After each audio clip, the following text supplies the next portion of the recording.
Hello friend, आप लोगों का स्वागत है आपके अपने इस प्यारे से यूट्यूब चैनल पाठशाला एकेडमी में।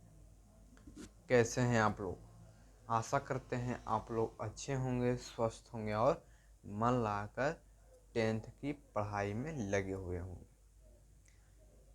आज हम लोग दूसरे चैप्टर 2 चैप्टर हो चुका है, तो आप लोग उसको देख लीजिएगा। आज हम लोग मैथ के तीसरे चैप्टर के पहले लेक्चर को देखेंगे। ठीक है, क्लास 10 का। ठीक है, तो हम लोग पढ़ेंगे कि क्या होता है तीसरा चैप्टर में। आप लोगों का क्या है? दो चरों वाले रैखिक समीकरण। दो चर वाले रैखिक समीकरण क्या है? ठीक है, दो चर वाले रैखिक समीकरण क्या है, तो उसके बारे में हम लोग देखेंगे। ठीक, तो आप लोगों का स्वागत है हमारे इस प्यारे से यूट्यूब चैनल। और आप लोगों को वीडियो अच्छा लगे तो चैनल को सब्सक्राइब और वीडियो को लाइक करना मत भूलिएगा। ठीक है, और समझ में आएगा तो कमेंट में दिल हार्ट बनाकर भेज दीजिएगा। ठीक है, कोई दिक्कत उसमें नहीं। चलिए अगले अध्याय में बढ़ते हैं। हम लोग क्या पढ़ रहे हैं? क्लास 10 का मैथ तीसरा चैप्टर को पढ़ रहे थे। क्या है? दो चर वाले रैखिक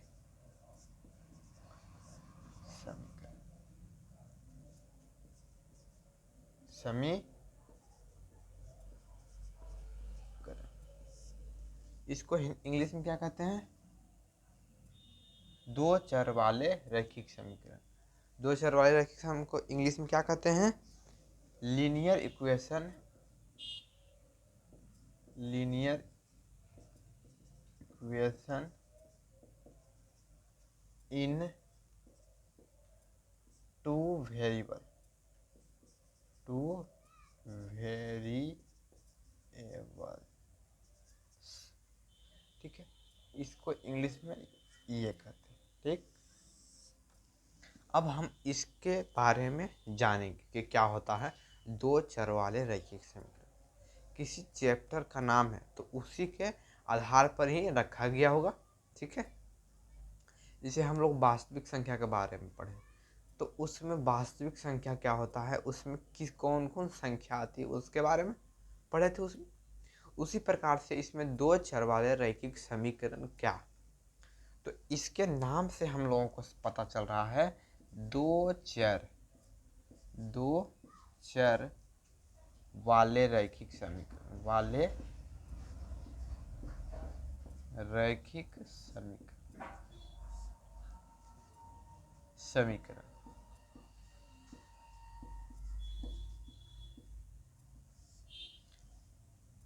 अब देखिए, हम लोगों ने पिछले चैप्टर में पढ़ा था कि चर क्या होता है। चर क्या होता है? ठीक है, तो चर क्या होता है तो आप लोग जानते हैं कि चर क्या हो गया।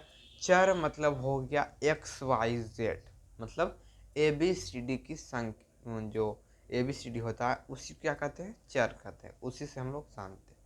ठीक है, उसका कोई निश्चित मान नहीं होता। हम मान लीजिए ए ले लेते हैं, कोई भी समीकरण ले लिए। ठीक है, 2x बराबर 2। ठीक है, यहाँ पर x का मान कुछ भी रह सकता है। x 0 रहेगा, 2 रहेगा, 0 1 2 3 4। मतलब चर किसको कहते हैं? जिसका मान कोई निश्चित ना हो। ठीक है, तो यहाँ पर इसका x का मान निश्चित नहीं है। ठीक है, तो ये सब हम ले सकते हैं, इसमें निश्चित नहीं है। तो हमको ये समझ रहे थे हम कि दो चर वाले रैखिक समीकरण होता क्या। ठीक है, दो चर वाले रैखिक समीकरण होता क्या। तो दो चर वाले रैखिक समीकरण क्या है? दो चर वाले मतलब इसमें क्या रहेगा? दो चर रहेगा। ठीक है, दो चर। चर को क्या कहते हैं इंग्लिश में? वेरिएबल कहते हैं, जो हम लोग ने पिछले चैप्टर में पढ़ा था, वेरिएबल। ठीक है, दो चर मतलब कि चर मतलब क्या हो गया? दो मतलब दो, और चर मतलब ABCD का लेटर। ठीक है, और वाले रैखिक समीकरण। रैखिक समीकरण कैसे लिखते हैं हम लोग? रैखिक समीकरण क्या होता है? तीन चार प्रकार के समीकरण हम लोगों ने पढ़ा था। रैखिक, द्विघात, त्रिघात और सारे बहुपद थे। ठीक है, तो रैखिक बहुपद में क्या होता था, रैखिक बहुपद को उसका व्यापक रूप किस प्रकार से होता है। देखिए रैखिक बहुपद का पिछले चैप्टर में हम लोगों ने पढ़ा था, रैखिक बहुपद का व्यापक रूप क्या होता है, क्या होता है, ax प्लस b, इस रूप का होता है। ठीक, तो ये हो गया इसका व्यापक रूप, किसका, रैखिक बहुपद का व्यापक रूप कौन हो गया, ax प्लस b, ये हो गया इसका व्यापक रूप। तो रैखिक समीकरण है, तो समीकरण मतलब जानते हैं कि यही हमारा समीकरण कहलाया। ठीक है, रैखिक बहुपद का व्यापक रूप का समीकरण यही कहलाया। ठीक है, तो रैखिक बहुपद हम लोग ये समीकरण समझ लिए। तो क्या होगा इसमें, दो चर वाले रैखिक समीकरण, मतलब अब इसमें क्या है, इसी प्रकार से रहेगा। इसमें सिर्फ क्या आ जाएंगे, दो चर, यहाँ पर एक चर लगा हुआ था, यहाँ पर सिर्फ ax लिखा हुआ था। उसी प्रकार से इसमें क्या हो जाएगा, इसमें इसका व्यापक रूप जो हो जाएगा दो चर वाले रैखिक समीकरण में, किस प्रकार से इसका व्यापक रूप होगा, तो इसको हम लिख सकते हैं क्या, तो लिख सकते हैं, कोई अंक भी लिख देते हैं, तो 2x प्लस 3y बराबर 5। ठीक है, इस प्रकार से तो इसका व्यापक रूप क्या हो जाएगा, तो ax प्लस by बराबर कोई भी अंक ले लेंगे। ठीक है, कोई भी 5, ये इसका व्यापक रूप हो गया। ठीक है, इसका व्यापक रूप हो गया ये। ठीक है, तो इसमें देखिए, इसमें दो चर आ रहे हैं, चर, ये भी चर है, तो चर क्या कहलाता है, ए बी सी डी का जितना भी है अल्फ़ाबेट है, उसको हम लोग क्या कहते हैं, चर कहते हैं। तो चर ये हो गया इसका व्यापक रूप। तो इसी प्रकार से इसमें क्वेश्चन दिया हुआ रहेगा, यही व्यापक रूप है इसका। ठीक है, इस प्रकार से आप लोगों को दिया हुआ रहेगा क्वेश्चन में। ठीक है, आशा करते हैं कि आप लोगों को ये समझ में आ रहा होगा। ठीक है, तो समझ में आ रहा होगा तो वीडियो को लाइक कर दीजिएगा, और इसका आप लोग स्क्रीनशॉट लेना चाहते हैं तो ले सकते हैं। ऐसे हम लोग अभी कुछ नहीं पढ़ेंगे, खाली सिर्फ हम लोग क्या पढ़े हैं, अभी रैखिक बहुपद के बारे में ही पढ़े हैं, अभी कुछ ज़्यादा नहीं पढ़े हैं। ठीक, तो इसका व्यापक रूप क्या होता है, ये होता है। ठीक है, रैखिक बहुपद का, और दो चर वाले रैखिक बहुपद का क्या हो जाएगा, तो ये हो जाएगा। ठीक है, तो ये हो गया इसका व्यापक रूप, इसका व्यापक रूप। ठीक है, ये क्या हो गया मेरा व्यापक रूप, व्यापक रूप। ठीक है, तो ये आप लोग इसका स्क्रीनशॉट लेना चाहते हैं तो ले सकते हैं, ऐसे हम लोग मिटाते हैं। ठीक है, आगे बढ़ते हैं।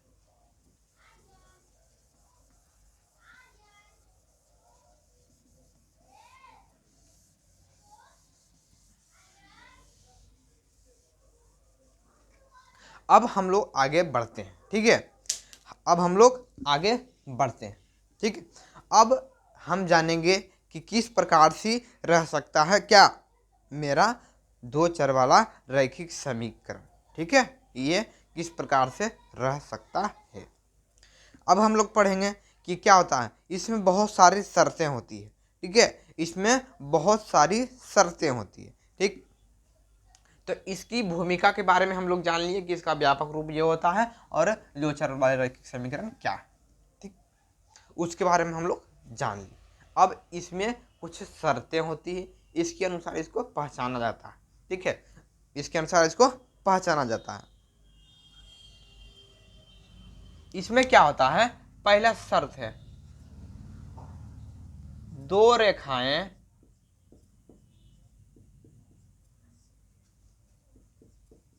एक दूसरे को प्रतिच्छेद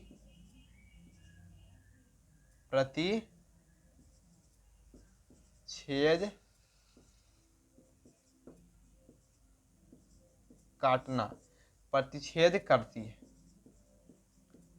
प्रतिच्छेद करती है।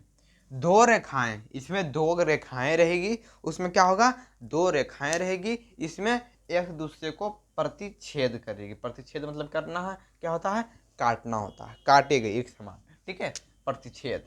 देखिए ये दो रेखाएं हैं, ये हो गया दो रेखाएं, इसमें दोनों एक दूसरे को काट रही है। देखिए ये सेंटर हो गया। ठीक है, यहीं पर काट रही है, तो इस दोनों को काट रही है, तो दोनों क्या हो गई, रेखा हो गई, रेखा हो गई। ठीक, तो इसको हम लोग क्या कहेंगे, प्रतिच्छेद, प्रतिच्छेदित कर रहा है, दोनों लाइन एक दूसरे को प्रतिच्छेदित कर रहा है। ठीक है, तो इसमें क्या होती है, प्रतिच्छेद करती है, दोनों रेखाएं, चाहे सिर्फ लिख सकते हैं रेखाएं प्रतिच्छेद करती है।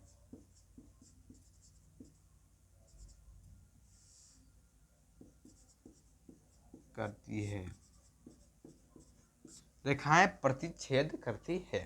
ठीक है, दूसरे शब्द में क्या है, ठीक है, प्रतिच्छेद करती है। दूसरी शर्त में क्या है कि कभी नहीं भी करती है, सब शर्तें हैं। ठीक है, कभी नहीं भी करते हैं। ठीक है, अब दोनों रेखाएं प्रतिच्छेद नहीं करती है, यह क्या हो गया, समांतर रहती है। यह क्या हो गया, समांतर रहती है। दूसरा शर्त में क्या हो गया, दो रेखाएं प्रतिच्छेद, मतलब प्रतिच्छेद दोनों एक दूसरे के नहीं करती है, प्रतिच्छेद नहीं करती है, तो क्या हो जाएगा, दोनों समांतर रहती है। अब दोनों ये नहीं हो रहा, देखो यहाँ पर है, यहाँ पर मान लो एगो हम किरण लेते हैं, तो एक किरण हम लोग ले लिए। ठीक है, एक किरण ले लिए। ठीक, उसके बाद क्या हो गया, दूसरा किरण प्रतिच्छेद नहीं करेगी, इसका मतलब इसी के अपोजिट यहाँ पर लेके चल जाते हैं। देखिए, ठीक है, यहाँ पर लेके चल जाते हैं। देखिए, दोनों पैरेलल है, समांतर मतलब होता है पैरेलल, दोनों समान रहेगा। ठीक है, छोटा रहे चाहे बड़ा, उससे मतलब नहीं है, दोनों समान रहे। ठीक है, एक दूसरे के समान रहेगा। ठीक है, इसी को कहते हैं समांतर। ठीक, तो ये दो शर्तें होंगी। तीसरा शर्त क्या है, इसको हम पहले मिटाते हैं, आप लोग इसका स्क्रीनशॉट ले सकते हैं।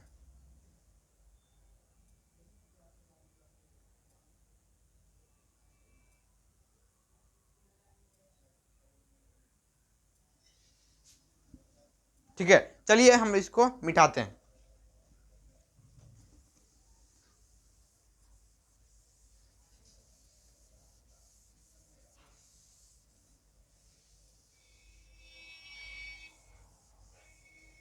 ठीक है, अब हम लोग का तीसरा क्या आता है, तीसरा आता है दोनों रेखाएं संपाती होती है। दोनों रेखाएं, तीसरा दोनों रेखाएं, दोनों रेखाएं संपाती होती, संपाती होती।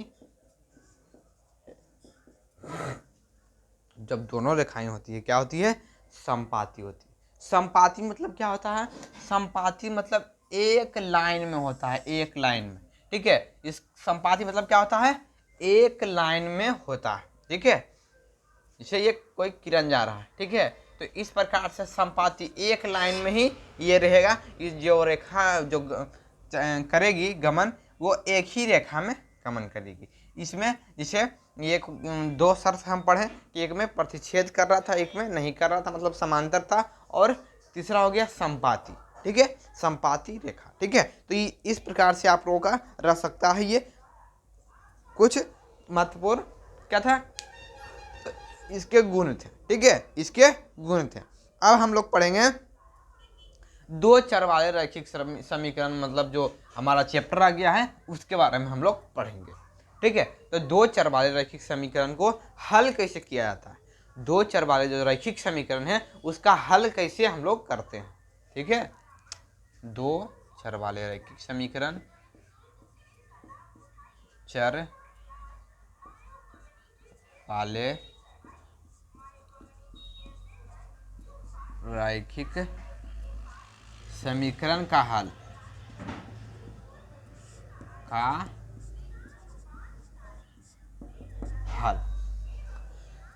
अब दो, जैसे कोई समीकरण दिया होगा तो उसका सॉल्यूशन करना जरूरी है। मान निकालेंगे दोनों चर का, तो इसमें क्या होता है, दोनों जो इसका हल किस विधि द्वारा करते हैं, इसका हल दो विधि द्वारा करते हैं हम। ठीक है, इसको दो विधि द्वारा हम लोग इसका हल करते हैं। ठीक है, वो कौन कौन सी विधि है? तो वो दो प्रकार की विधि है। ठीक है, पहला क्या विधि है?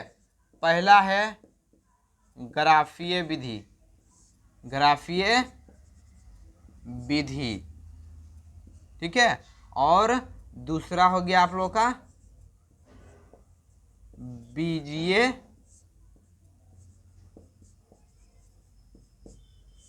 विधि।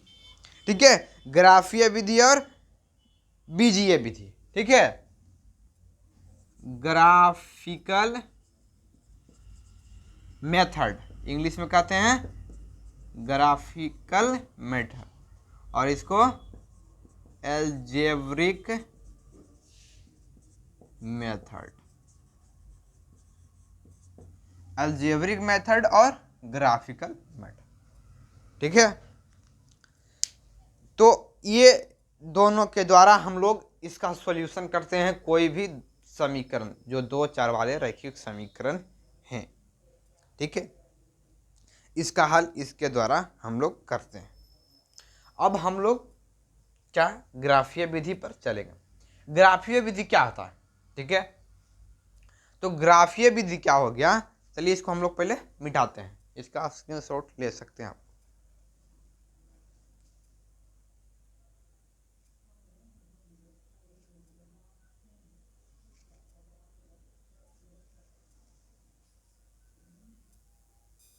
चलिए हम लोग आगे बढ़ जाते हैं। अब हम लोगों का क्या दिया हुआ है? अब हम लोगों का दिया हुआ है क्या? तो हम लोग अब चलेंगे ग्राफीय विधि में। ठीक है, ग्राफीय विधि में, ग्राफीय विधि।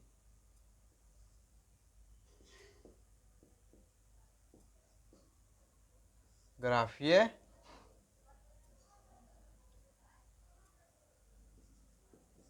विधि, ग्राफिकल मेथड।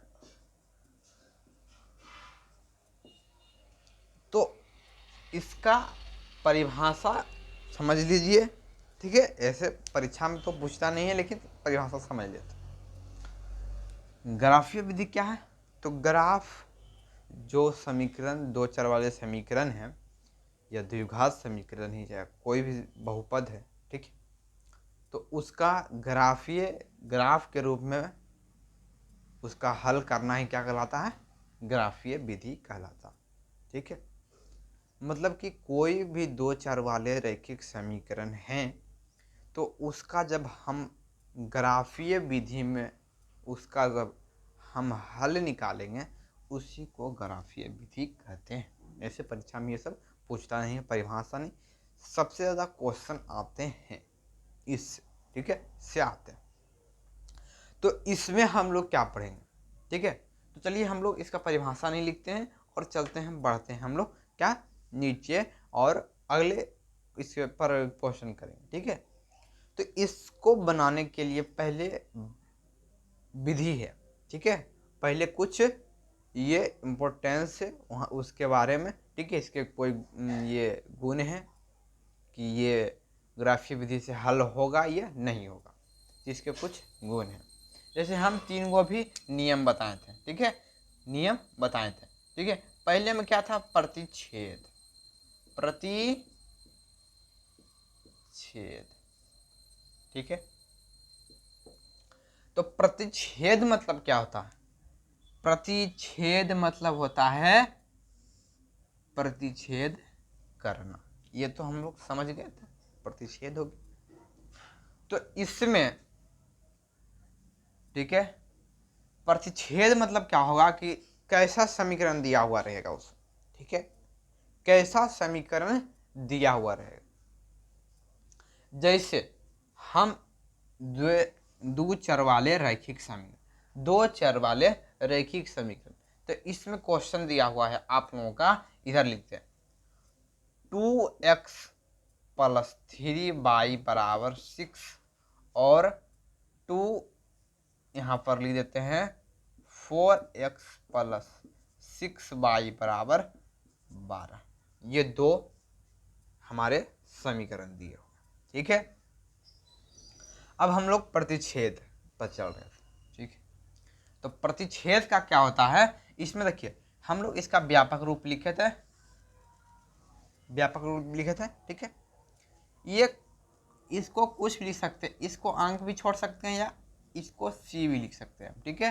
तो यहाँ पर व्यापक रूप में सी भी लिख सकते हैं। अब हम लोगों को क्या है, इसका व्यापक रूप क्या होता है, इसका व्यापक रूप होता है, व्यापक रूप जो दो चर वाले रैखिक समीकरण है, इसका होता है ए एक्स प्लस बी बाई बराबर सी, या कोई अंक रह सकता है, ठीक है। तो इसको हम ए बोल सकते हैं, 2 को ए बोल सकते हैं, 3 को बी बोल सकते हैं, और इसको सी, ठीक है। उसी प्रकार से ये भी है, ठीक है। इसको भी हम लोग ए बोल सकते हैं, इसको बी और इसको सी, ठीक। A B C. अब देखिए दोनों ए है, तो इसमें कुछ डिफरेंस के लिए हम लोग क्या इसमें देंगे, इसका A1 नाम देंगे, इसका A2, B1 B2, C1 C2, ठीक है। इस प्रकार से आप लोगों का रहेगा, ठीक है। A1 A2 B1 B2 C1 C2, ठीक। तो इसको हम लोग पहले लिख देंगे, A1 कितना दिया हुआ हमारा, 2 दिया हुआ है, A2 कितना दिया हुआ है, 4 दिया हुआ, B1 3, C1 दिया हुआ है कितना, 6, B2 6, C2 12, ये दिया हुआ हम लोगों का, ठीक है। दो को समीकरण, इसका ये भी हम जांच कर। अब प्रतिच्छेद में क्या होता है, प्रतिच्छेद में क्या होता है, प्रतिच्छेद में इसका व्यापक रूप जो होता है, इसका जो प्रतिच्छेद हम लोग पहले ग्राफ विधि से हल करेंगे। तो हल करने से पहले ये 3 शर्त हमको याद रहना चाहिए, तभी इसका सॉल्यूशन हम लोग कर पाएंगे, ठीक। तभी जैसे हम लोग कोई क्वेश्चन दिया हुआ तो उसको इस विधि से बैठा के देखे थे, वहाँ पर बैठा के देखेंगे कि इस विधि द्वारा इसका सॉल्यूशन किस विधि द्वारा हो रहा है। जब इस विधि में लागू होगा तब इसका सॉल्यूशन करें, ठीक है। तो क्वेश्चन में दिया हुआ रह सकता है कि समीकरण आप लोगों को इस प्रकार से दिया हुआ रहेगा और बोलेगा इसकी कितने, ठीक है, ऑब्जेक्टिव क्वेश्चन में इसके कितने हल हो सकते हैं ग्राफीय विधि से, ठीक है। तो इसका हल कैसे निकालेंगे, तो ये हमको शर्त पता रहेगा, तब हम लोग इसका निकाल सकते हैं, ठीक है। तो प्रतिच्छेद क्या होता है, तो प्रतिच्छेद 2 रेखाएं एक दूसरे को प्रतिच्छेद करती है एक बिंदु पर, ठीक है। जो ये बिंदु है, ये जो बिंदु है ये उभयनिष्ठ है, क्या है, उभयनिष्ठ बिंदु,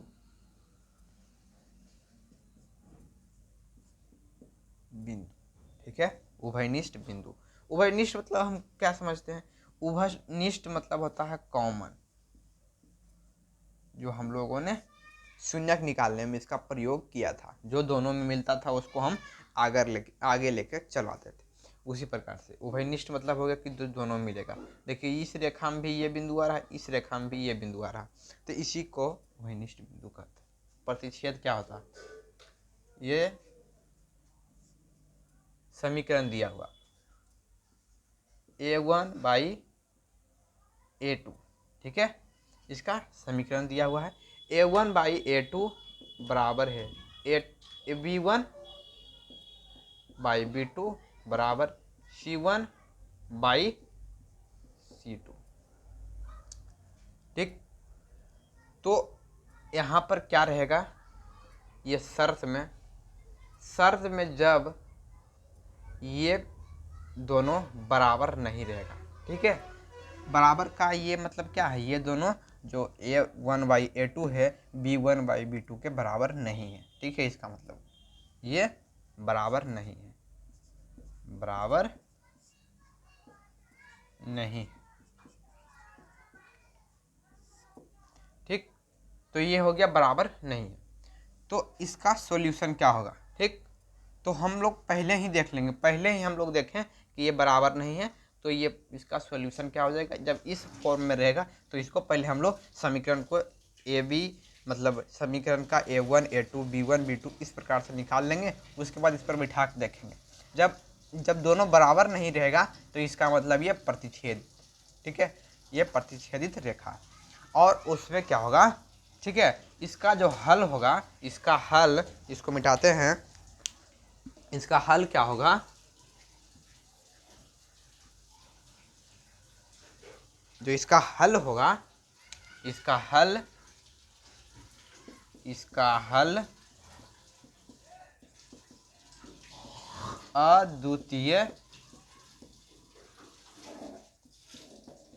होगा।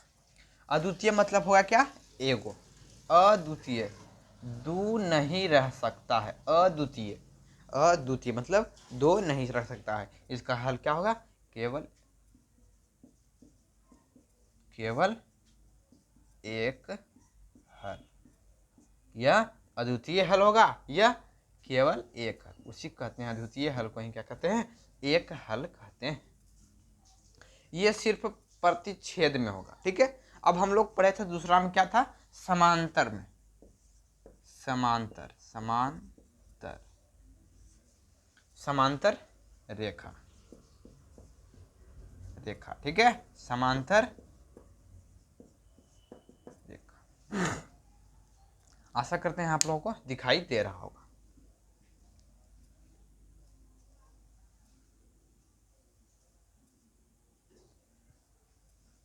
चलिए, तो समांतर रेखाएं हो गया, समांतर रेखाएं का व्यापक रूप क्या होता है, तो इसका क्या होता है, इसी प्रकार से हम लोग लिखेंगे। पहले कुछ नहीं हमको है, सब पहले लिख देना है क्या, A1 by A2 B1 by B2 C1 by C2। ये भी इस पर क्वेश्चन करेंगे बहुत सारे, ठीक है, इस रूप में लिख देना। इसमें क्या रहता है, इसमें एक बराबर रहेगा, एक दोनों बराबर रहेगा, A1 बाई A2 बराबर है B1 बाई B2 बराबर रहेगा, लेकिन B1 बाई B2 बराबर नहीं रहेगा C1 बाई C2। यहाँ पर दोनों बराबर नहीं है, नहीं बराबर, A1 by A2 B1 by B2 के बराबर नहीं है, तो ये हो गया, इसका हल क्या होगा, एक हल होगा। लेकिन इसमें क्या है, एक बराबर है एक नहीं है, ठीक है, एक बराबर है एक नहीं है, ठीक है, एक बराबर है एक नहीं है, तो इसका जो हल होगा, ठीक, इसका हल होगा, इसका हल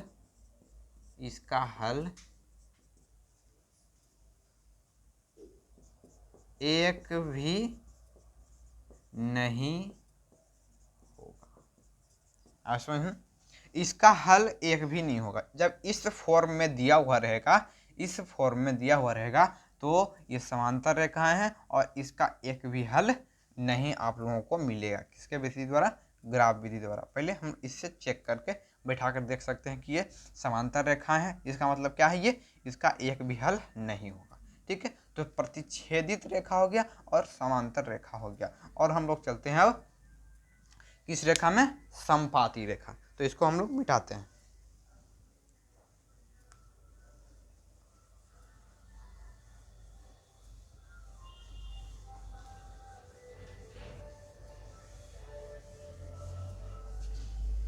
मिटाते हैं इसको।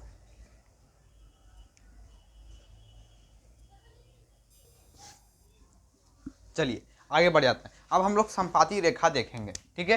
तीसरा नंबर है, क्या है, समपाती रेखा। इसका क्या शर्त है, इसका शर्त है A1 बाई A2 बराबर B1 बाई B2 बराबर है C1 बाई C2 का, ठीक है। तो इसमें क्या रहेगा, इसमें उसमें प्रतिच्छेदित में क्या था, कोई बराबर नहीं था, दोनों में से कोई बराबर नहीं था। समांतर में क्या था, एक बराबर था, एक बराबर नहीं था, उसका एक भी हल नहीं था। इसमें क्या आएगा, इसमें सभी बराबर रहेंगे। A1 बराबर है A1 बाई A2 बराबर है B1 बाई B2 और B1 बाई B2 बराबर है C1 बाई C2। तो इसका कितना हल होगा, इसका अनेक हल होगा, या इसको क्या लिख सकते हैं हम लोग, अनगिनत हल हो सकता, ठीक है, हो सकता है। तो आशा करते हैं कि आप लोगों को यह वीडियो अच्छा लगा होगा, तो लाइक कर दीजिएगा और चैनल को सब्सक्राइब करना मत भूलिएगा, ठीक है। और हम लोग क्वेश्चन को करेंगे इस पर, ठीक है, इसके आधार पर, ठीक है। तो अगले लेक्चर में हम लोग इसका क्वेश्चन करेंगे, ठीक है। आशा करते हैं आप लोग को यह वीडियो अच्छा लगा होगा, तो लाइक कर दीजिएगा, ठीक। Thank you.